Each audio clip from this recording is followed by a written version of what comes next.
어느 교회 바로 옆에 어떤 술주전뱅이가 살고 있었어요. 이 사람은 너무 술을 좋아해서 거의 매일같이 술을 마시게 되었는데 이 사람이 술버릇까지 좋지 않았어요. 술을 마시면 괜히 동네 사람, 이 사람 저 사람에게 시비를 걸고 싸움을 했거든요. 집에 오면은 취한 술이 깰 때까지 그렇게 가족들을 괴롭히는 사람이었습니다. 그런데 어느 날 이 술주전뱅이가요, 아직 해가 뜨지 않는 그런 이른 시간인데 얼굴이 하얘져 가지고 그 자기 집 옆에 교회에 목사님한테 찾아왔어요. 목사님 급하게 부르는 거예요.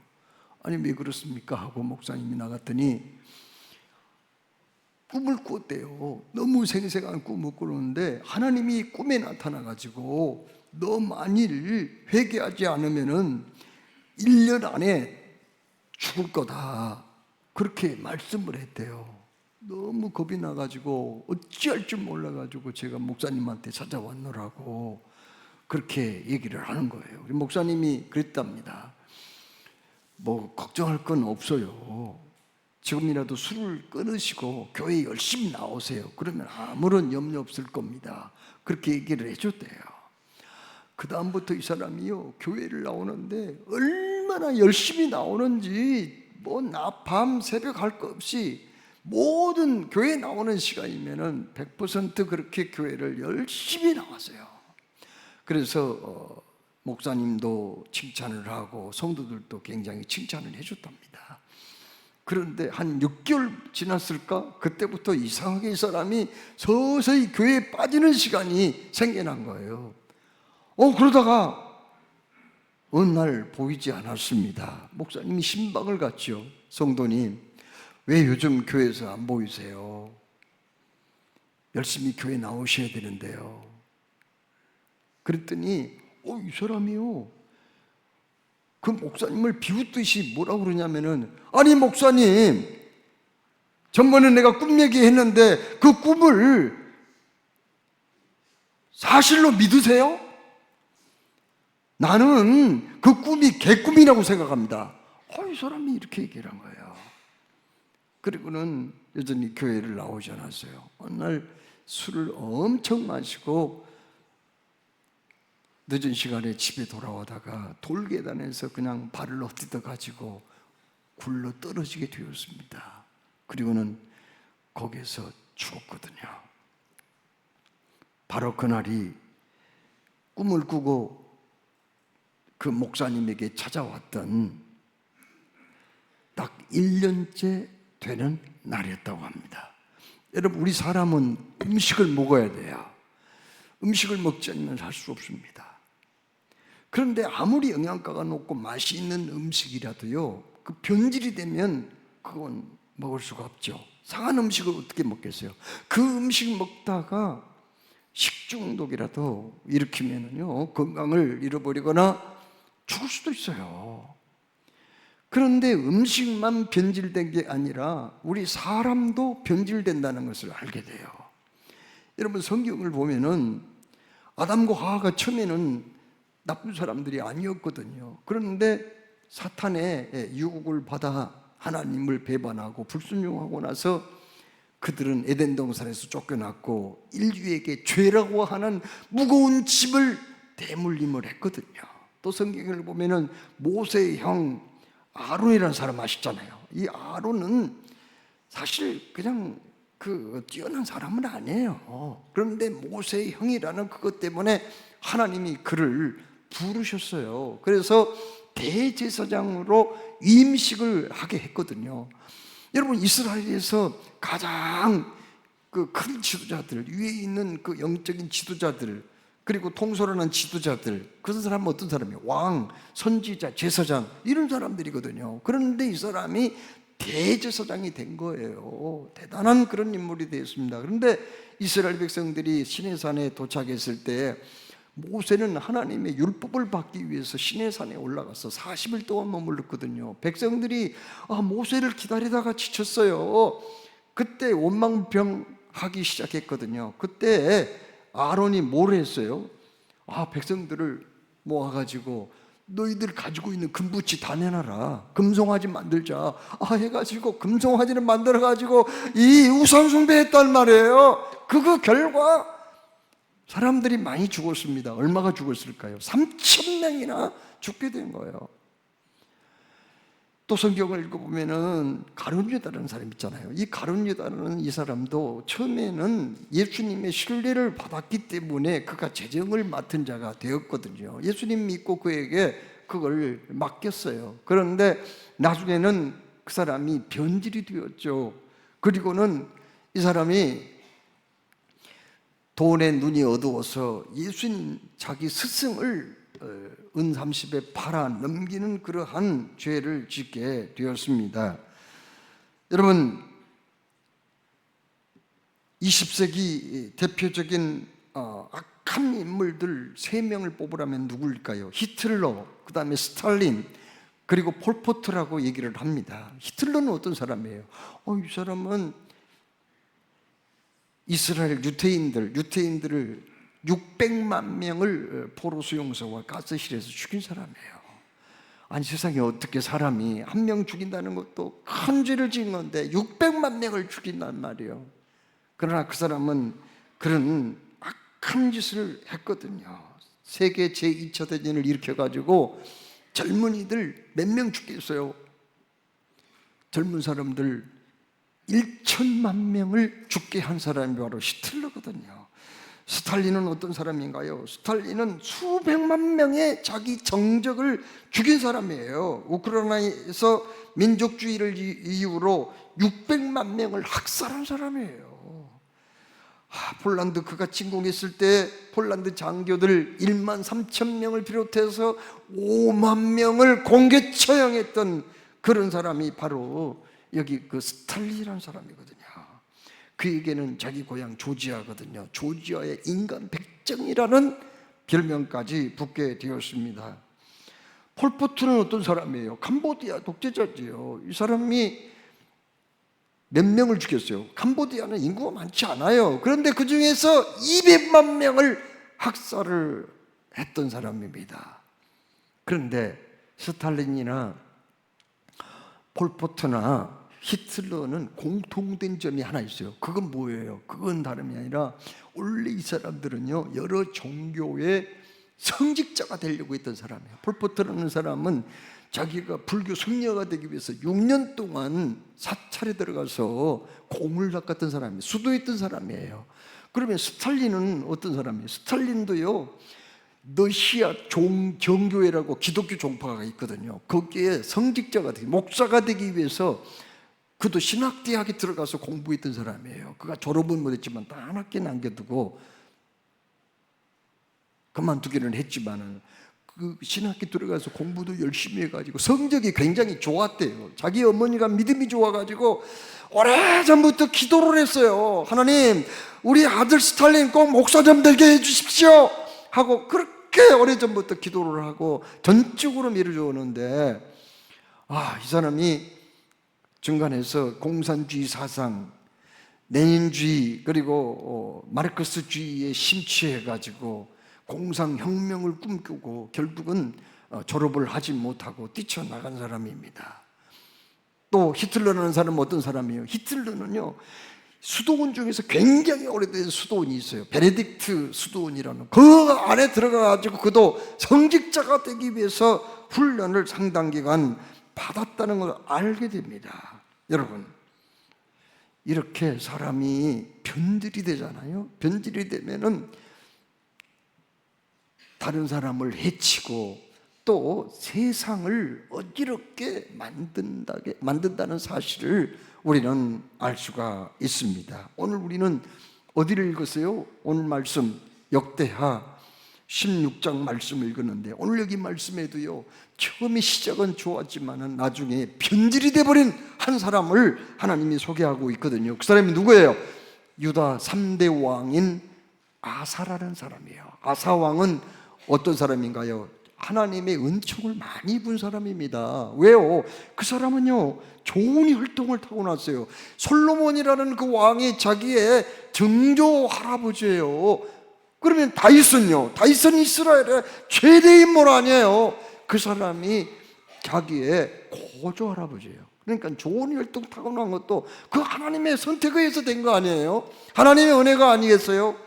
이 사람은 다른 왕들은 별로 그렇게 오래 왕이 없었습니다. 자기하고 똑같은 시대에 북쪽 이스라엘의 엘라라는 사람은요 딱 2년밖에 안 있어요. 자기하고 똑같은 시대에. 그런데 그것도 시므이라고 하는 사람한테 피살을 당한 거예요. 죽었어요. 근데 시므이는 그러면은 그 엘라 왕을 죽이고 왕이 되는데 얼마 동안 했을까요? 딱 7일. 일주일 그 왕위에 있다가 또 죽임을 당하고 말거든요. 그런데 보세요. 이 사람은 41년 동안 권좌에 있었어요. 대단한 그 은혜 아니에요? 하나님이 그렇게 그 나라를 지켜주었고 그에게 왕위를 보장해 준 거 아니겠어요? 더더구나 이 사람이 은혜를 입었다는 것은 뭘까요? 그건 다름이 아니라 이 사람은요 세상에 예수님의 그 혈통의 조상이에요.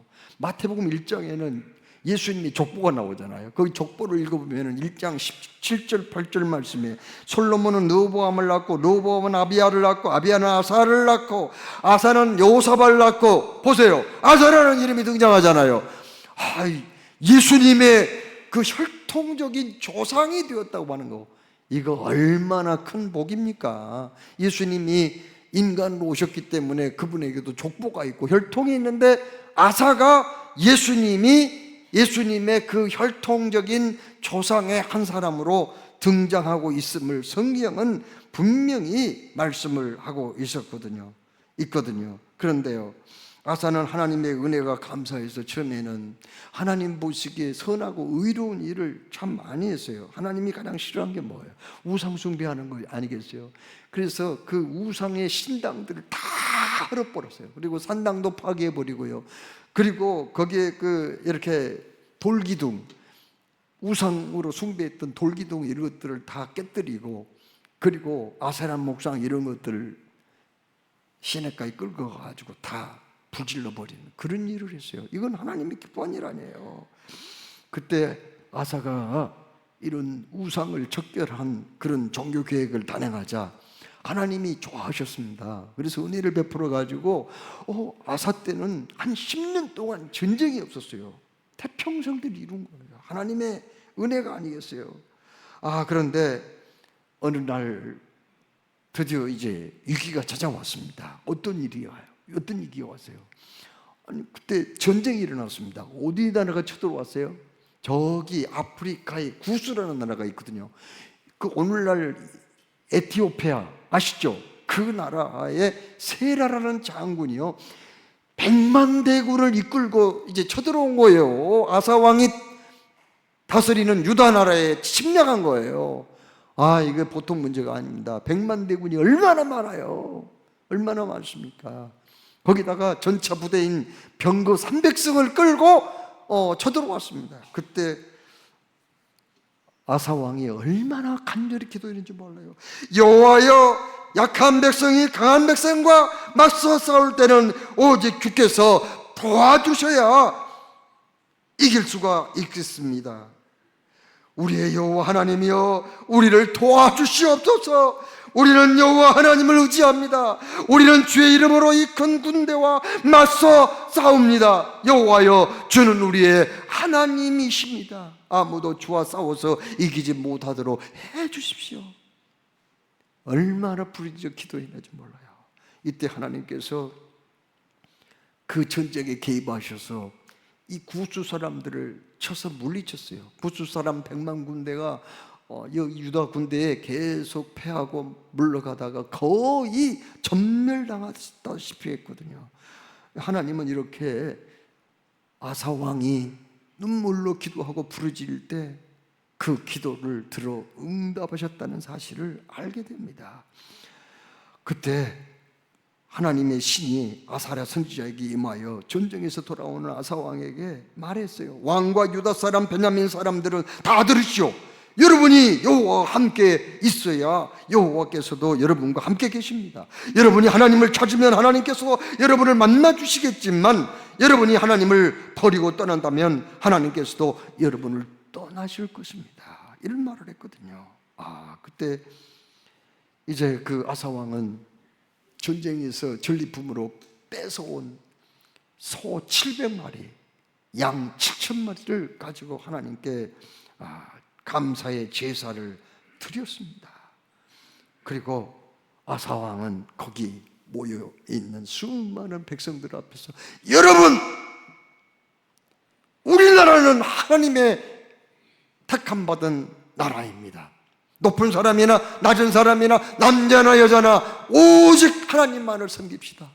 만일 하나님을 떠나거나 버린 사람이 있다면 그런 사람은 죽여야 합니다. 어떻습니까? 그러니까 모두 다 큰 함성 소리를 치르면서 거기에 동의를 했거든요. 그때 한우성과 함께 온갖 피리와 그리고 나팔을 불면서 여호와 앞에 그들은 맹세를 했어요. 그런데 그 후에 비극적인 일이 아사 왕 가정에 발생을 했어요. 자기 어머니, 왕의 어머니를 태우라고 그러죠. 그런데 태우 마아가가, 아니 여자가 참 나이 먹은 여자가 왜 그랬는지 모르는데, 아니 이 여자가 저기 두로의 여신인 아세라 목상 우상을 끌고 갔어요.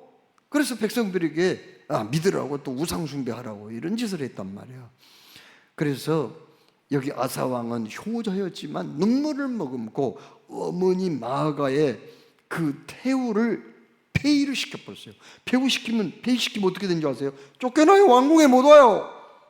그리고 평민이 돼버린 거예요. 그냥 어쩔 수 없는 거예요. 이 아사 참 용기가 대단합니다.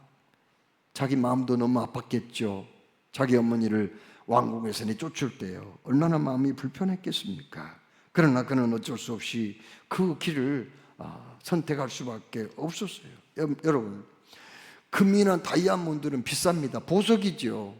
그런데 그것이 비싼 이유 중에 하나는요, 변치 않는다는 거예요. 금은 물속에 들어가 있어도 그대로고 흙 속에 있을 때도 항상 변하지 않아요. 아니 다이아몬드가 녹습니까? 금이 녹슬어요?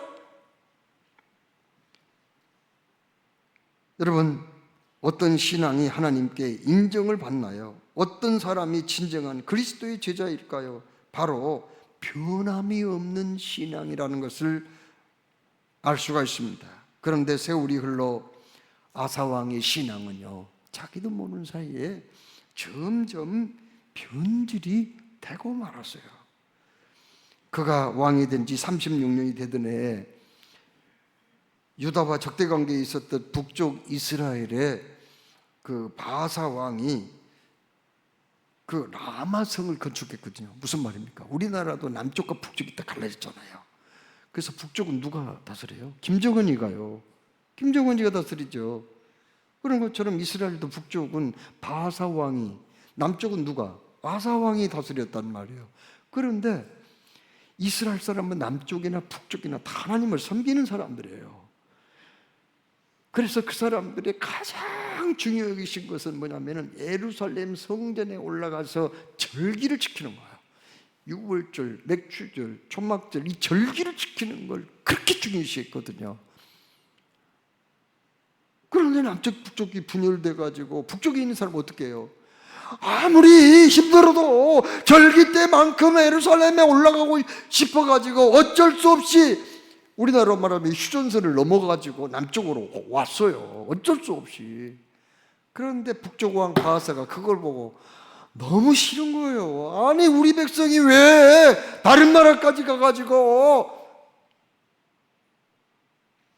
뭐 하나님께 예배한다고 그렇게 가가지고 오느냐 이거예요. 그래서 그걸 보기 싫어가지고 북쪽에서 남쪽으로는 그 국경 거기에다가 라마라는 성을, 큰 성을 건축해가지고 인적으로 막아버린 거예요. 막아버리려고 공사가 시작된 거예요. 그러면은 그 꼴을 남쪽의 아사왕이 너무 보기 싫은 거예요. 또 아니 예배드리러 온다는데 왜 막아? 저것들 그냥 놔두지 않겠다. 그래가지고 전쟁을 하기로 마음을 먹은 거예요. 세상에. 그래서 아사 왕이 전쟁을 하는데 자기들이 직접 북쪽과 부딪히면은요, 이게 지금 굉장히 그 희생이 많을 것 같아서 왕궁 곳간 그리고 성전 곳간에 있는 금덩어리 다 가지고 그걸 가지고 그 우리나라 북쪽에는 저기 북한 그 위에는 러시아나 중국이 있잖아요. 그런 것처럼 그 이스라엘도 아람이라는 나라가 있었거든요. 힘 있는 나라입니다.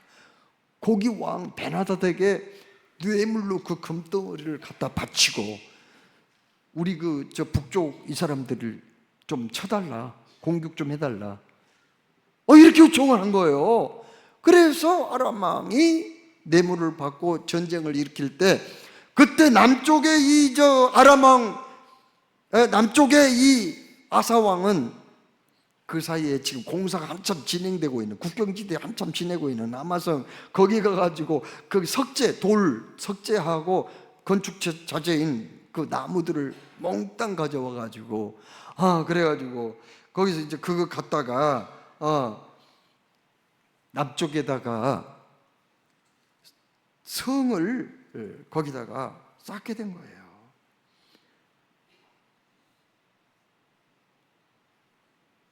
미스바성, 게바성을 거기다가 그냥 쌓아버린 거예요.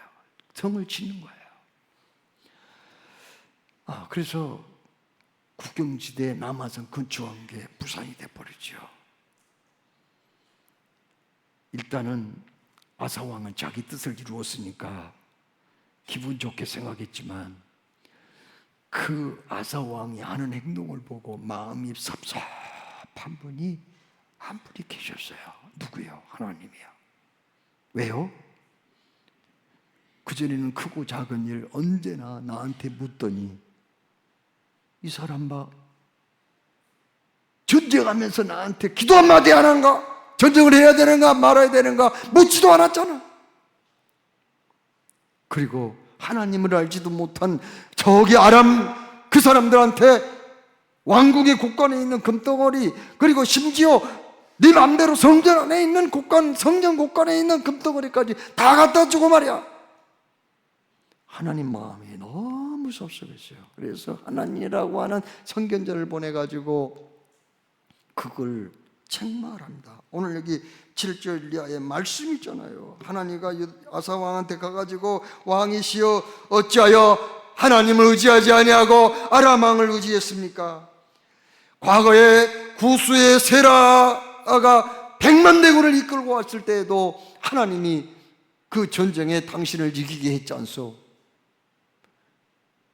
그런데 어찌하여 바하사와 전쟁한다면 하나님께 기도했다면 또 이기게 했지 않겠습니까?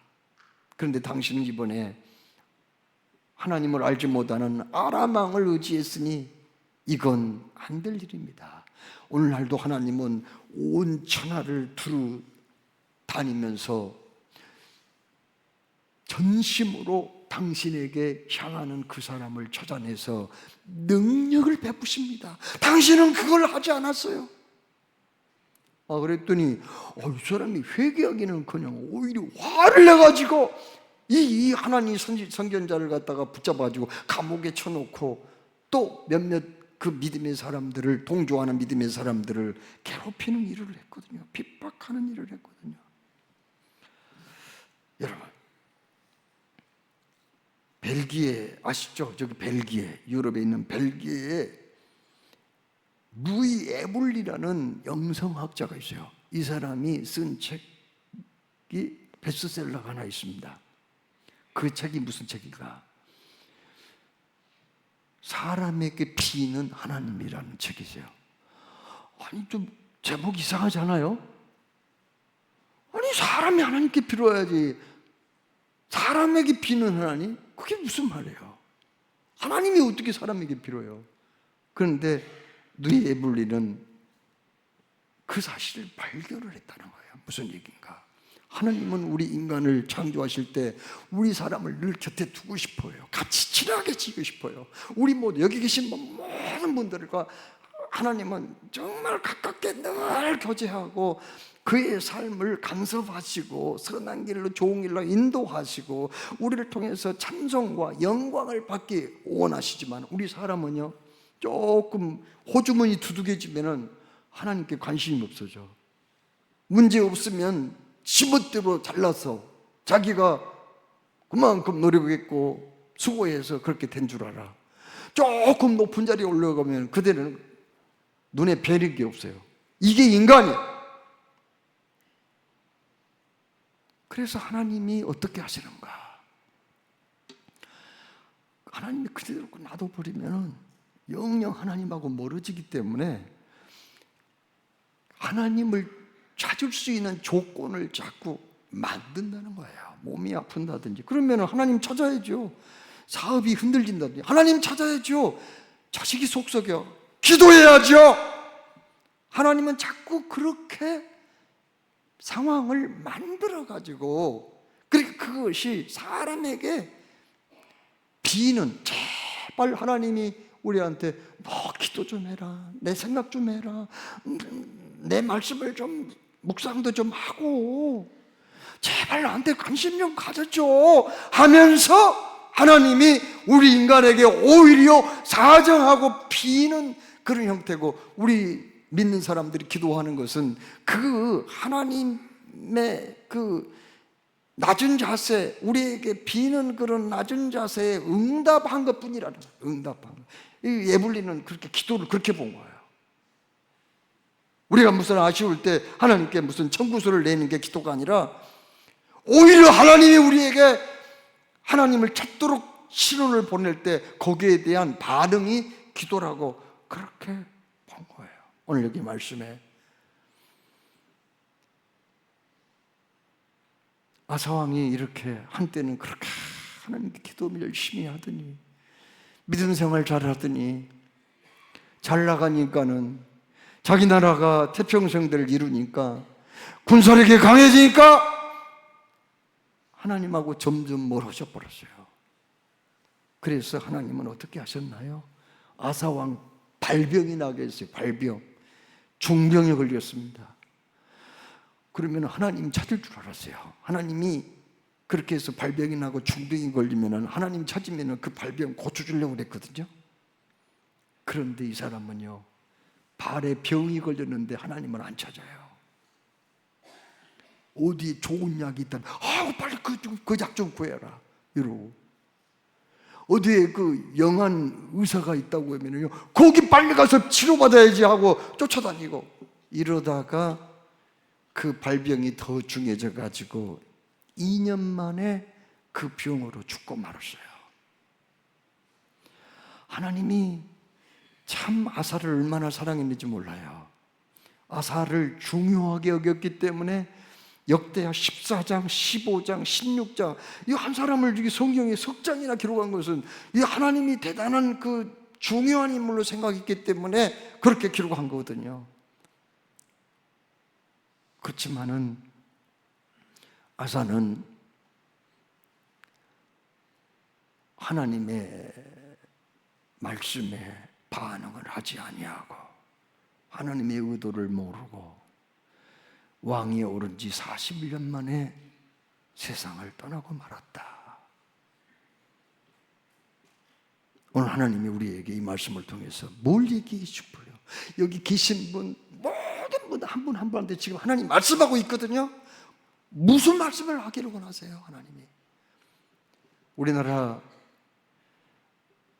기독교 계통의 초창기 2단, 대표적인 2단은 통일교와 전도관입니다. 통일교 교주는 문선병이죠. 전도관은 박태선이라는 분입니다. 그런데 이분들은요, 처음에는 너무 좋았어요. 신앙생활 잘한 거예요. 문선명 씨는 감리교의 유명한 부사인 이용도라는 분이 있었거든요. 아주 유명하신 분입니다. 그분이 집회하면 막 불이 떨어지고 놀라운 일이 벌어졌어요. 그런데 그 이용도 계통의 교회에서 은혜를 받고 열심히 신앙생활을 했어요. 교회를 잘 섬긴 사람입니다. 그런데 그 사람이 나중에 교만해져 가지고 뜨거운 신앙청도 했지만은 자기 부모님도 굉장히 믿음이 좋았지만은 신비주의에 빠져 가지고 피가름의 교리를 가지고 와 가지고 통일교를 창설한 거예요. 박태선 씨는 어려서부터 성경을 애독했어요. 수십 번 어려서부터 성경을 통독하고 그렇게 기도를 열심히 했던 사람입니다. 그는 유달리 거리전도를 열심히 했던 그런 사람이었어요. 그런데요, 그분이 섬기는 교회는 어디냐면은 서울역 건너편, 길 건너편에 그 돌로 세운 교회가 하나 보여요. 남대문 교회라고요. 그 교회를 다녔거든요. 거기서 장로까지 됐어요. 그런데 열심히 신앙생활 하다 보니까요, 귀신이 쫓겨나가, 귀신이 기도하면 병자가 벌떡벌떡 일어나, 이런 일이 있었어요. 나중에 부흥사가 돼요. 부흥사 돼가지고 수많은 환자들이 와가지고 내봤고 놀라운 기적을 체험하고, 그러자 이 사람은요 교만해져 버린 거예요. 그래서 나중에는 뭐라고 하는지 아세요? 성경의 98%는 거짓말이다. 그리고 딱 2%는 맞는 말인데, 감람나무 예수인 나에 대한 기록만 사실이다. 자기가 죽으면 3일 만에 부활한다고 그랬는데, 그래서 추종자들이 장례를 안 하고 눕혀놨어요. 3일이 돼도 안 깨어나, 일주일이 돼도 안 깨어나, 10일이 넘어가지고 온몸이 다 부패해가지고 벌레가 나오니까 그때야 장사를 했어요. 여러분, 요한계시록 2장에 선문학의 성도들에게 우리 주님이 편지하기를 뭐라고 말씀했어요? 죽도록 충성하라, 그리하면 생명의 멸관을 내게 주리라, 그렇게 말씀했어요. 죽도록, 끝까지란 말이에요. 죽도록 끝까지 충성하라. 선문학교회 유명한 감독이 있잖아요. 누구요? 볼리갑이에요. 볼리갑이 어느 날 핍박자들에게 끌려서 사형장으로 갑니다. 거기 갔더니요, 이미 장작더미를 이렇게 또 올려놓고 거기다가 기둥 세워놓고요, 그 장작더미에다가 이미 그 기름을 뿌려놨어요. 기름을 뿌려놨어요. 그리고는 거기다가 장작더미 위에 사람을 올려놓고 결박을 해가지고 이제 불을 붙이기 직전이에요. 햇불로 불 붙이기 직전이에요. 그 사형장의 대표가 마지막 말했어요. 너 지금이라도 예수를 부인한다면 살려주겠다. 그랬더니 볼리갑이 뭐라고 했어요? 내가 80이 넘도록 예수님은 한 번도 나를 모른다고 하지 않았고 나를 버린 적도 없는데